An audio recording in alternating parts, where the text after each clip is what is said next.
Ex-Walkill Bethelite here, and it is 2016, and Armageddon didn't show up. Year of a whole generation of 1914 is probably passed on by now, and I think they're trying to uh, explain their way out of that one. So let's see how they do with that. But for me, I had a great New Year's, uh, and I want everybody to feel the same freedom, the same joy, the same happiness that I feel when I wake up and I know that I can make any decision I want without having to be influenced, without having someone looking over my shoulder, or without judgment or anything like that. It feels so good. It feels so empowering to be out, to be free of a cult, a high control cult at that. And in order to help other people to feel happiness and joy, because I feel like just a ton of bricks has just been taken off of my shoulders.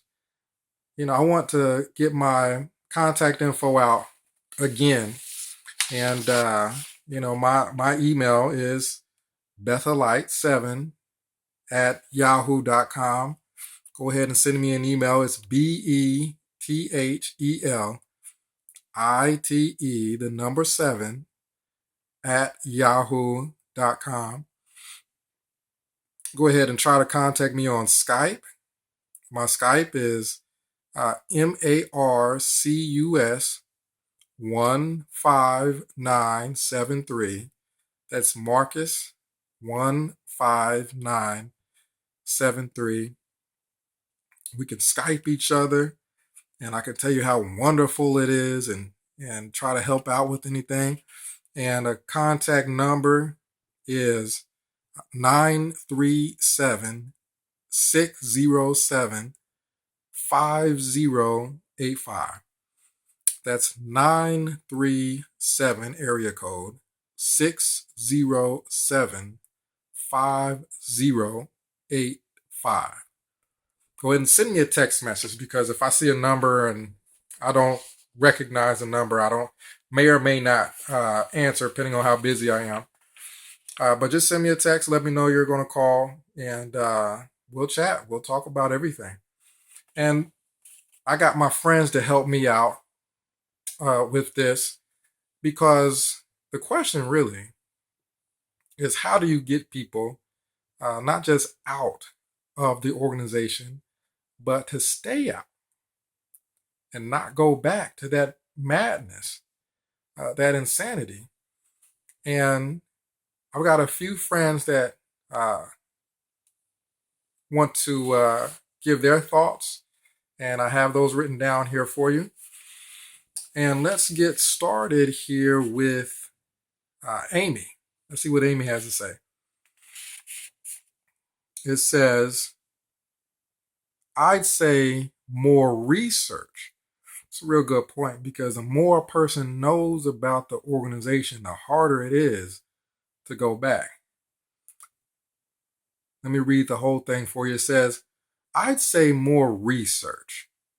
The more you know how messed up it is, the more you are compelled to stop and speak out against it.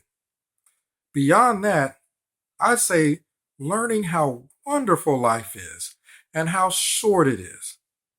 It's not satanic out here. It's incredible, and a day of freedom is worth more than years of slavery. Also, they don't need to lose everything. There is a community of ex-Jehovah's Witnesses ready to accept and befriend them. Amy made such a good point. I'm gonna have to repeat this. She said, a day of freedom is worth more than years of slavery. So if you have been in the organization 50 years, 40 years, You don't have to worry about all the years that you put in and, well, let me just throw the rest of my life away or spend the rest of my life in just because I put in so much time. A year of freedom is better than the 40 or 50 that you put in. So it's better to enjoy your freedom and enjoy real happiness. And let's see what Ben has to say. Let's see what Ben has to add to what Amy just gave us. Ben says, I've thought about it. There isn't much of anything beyond personal need. In the end, we are the same. We want happiness, love, and life. We are selfish even though we try not to be. When a person realizes they are on a self-destructive course, then they can be helped. But as long as they can find a way to make even the smallest of concessions to mentally hide, they will. It hurts me to know it. It saddens me. But in the end, people do what they have to do in order to survive. And no one would choose to lose their family and friends unless they were mentally at a point where it was their only option. That is my pessimistic but realistic view of it. Well, thank you, Ben, for those thoughts. And a couple of things I'd like to point out here, what Ben is saying, or a few points that I got from what Ben was saying, is he says when a person realizes they are on a self-destructive course, they can be helped. Well, I guess sometimes it's hard for people to wake up based off of what's happened to others. In some cases, it does happen. But in other cases, a person might be so indoctrinated that something crazy could happen. A person's sibling or relative might pass away from a blood transfusion that they chose not to accept. And it doesn't really hit you unless it's your sibling sometimes, or it's your relative or your family member. If it's just a member of the congregation and they get upset about it, maybe a person can still, like he said, make concessions or mentally hide, make excuses or something for that. And he also makes a very valid point here when he says, no one chooses to lose their family and friends other than witnesses. Witnesses are the ones that are doing all that shunning. But he's saying no one chooses to lose their family and friends unless they're really at a mental point where they don't have any way of making sense of all this madness. They really know that it's a cult and they know they need to leave. So that's a strong point because you have all these people that have left, thousands of ex-Jehovah's Witnesses that have left. Why would anybody be in a situation where they couldn't speak to their relatives and friends unless they knew for sure that the organization was not what it says it is? And then we have Candace here. Candace says, an exit strategy is needed. I don't think the person should just make rash decisions. Fading may be the best plan. They need to start building a community, making friends outside the organization. If they work for a witness, they need to work on finding another job. I think they should pace themselves and plan an exit carefully. If they have health insurance, they should possibly see a therapist during and after the exiting process. Candace, those are excellent points here. Having a strategy, not letting your emotion overwhelm you, even though that's difficult, because you find out that everything that they've been teaching you is garbage and you are just so upset and you may want to make a scene or make it known that. But first, what Candace is saying, think about your situation.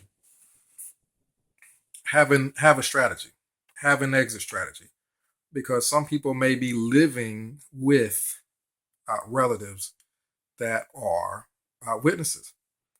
Maybe your mother and father are, and you may want to think of a strategy to get out so that you're not kicked out of the house without a place to stay.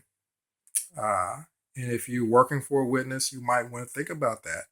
Find yourself another job first before you make things known that, you don't want anything to do with it, uh, just so that you're not without a job. And I guess to kind of limit hardship, really think about, how am I getting out of this? If it's necessary. Some people are in a situation where they can say, hey, I'm not spending another minute in a cage. You can spend time in the cage if you want to, but I'm leaving.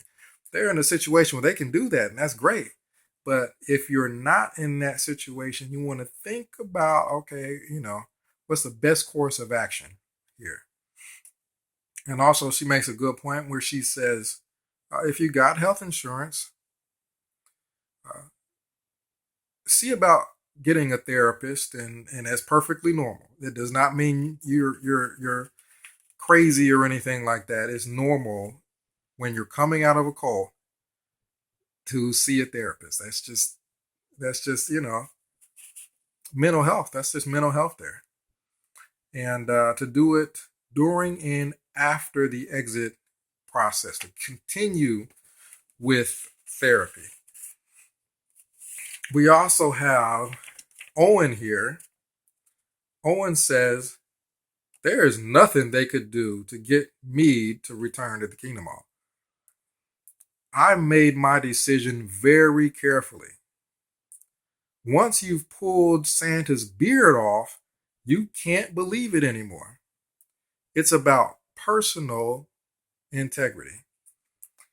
So Owen is saying that, hey, once you know it's fake, there's just no way you can just sit back and listen to a bunch of nonsense. And having that personal integrity to stand up for what you believe in and say, hey, this is wrong, and make a decision as to what you want to do from that point. And keeping in mind all the other fine points that other people have made about, one day of freedom better than years of slavery, and being careful of how you do things. Also, let's see what Daryl has to say here. Daryl says, people usually go back because of missing their family and friends, or they just couldn't quite cut it out in the regular world. Once you stop going, it's important to build yourself a support network.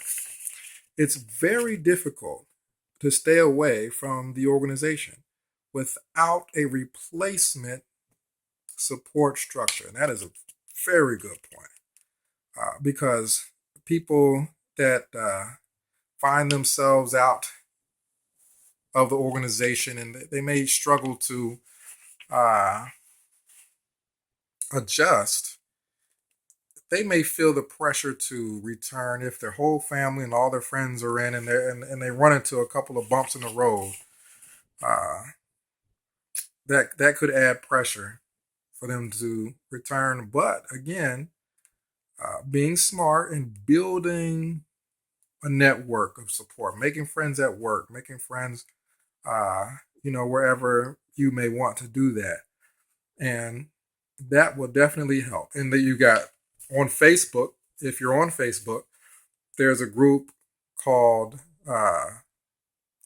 give me a little rope here, Ex Jehovah's Witness Recovery Group 3.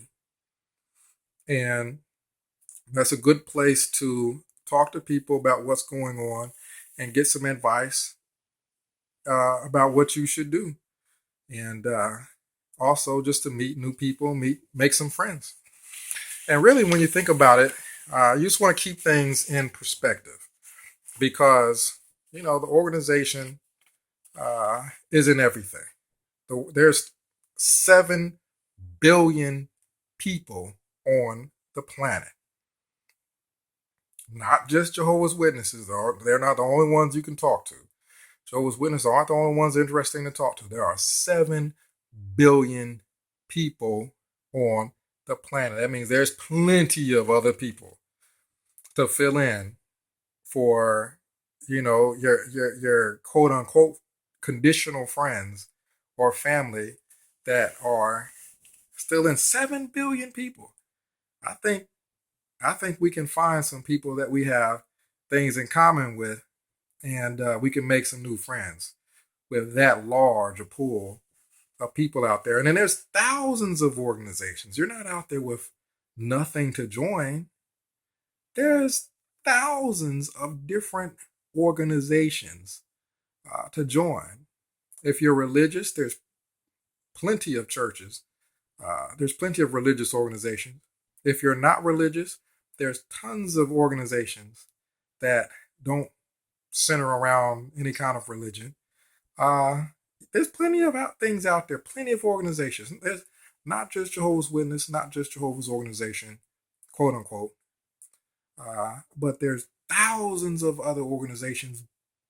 7 billion people. Go out there, make friends, get involved in some things, and everything will be fine. And again, give me a update on how you're doing.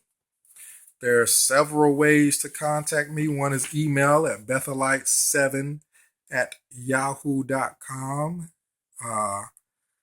Skype, MARCUS15973. Enter that and you should be able to find me that way. And then also shoot me a text. We'll have a phone conversation. 937-607-5085. And I've got to get going. I got to meet up with some friends. And that's X Walk Hill Beth Light signing out. You guys have a great day. And we'll talk again.